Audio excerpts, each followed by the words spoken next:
My Flaws and I by Maya Elise Watson. There was a hole in my chest, sinking quicksand, allowing me to see into the end of time briefly, like a camera's lens, focusing on something that I don't quite understand. My interpretation is coated with layers and layers of dust, hiding the tragic truth like a man's first time with lust. On the surface, it looks like a cozy blanket, trying desperately to hide all of my flaws beneath, but also hiding me. Together, my flaws and I kept a fake smile on our face, one that was pretty convincing, but it still felt out of place. We wore it visibly, like a scarlet letter for everyone to see and to judge.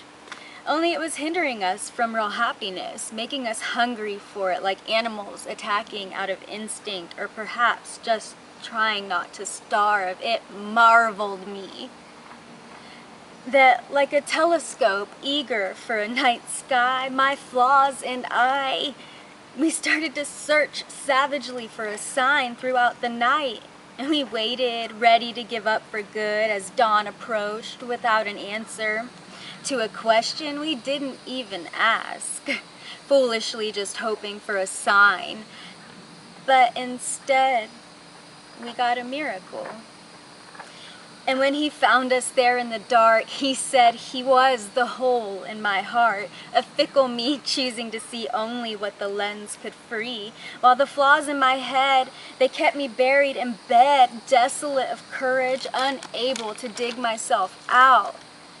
We realized, my flaws and I, that maybe there was something special under the dust, so for once, we spent hours cleaning it up, until for the first time in a long time, I could see my own reflection with all of its flaws, the sadness dressed up and ready for the funeral, and the anger just waiting for the kill.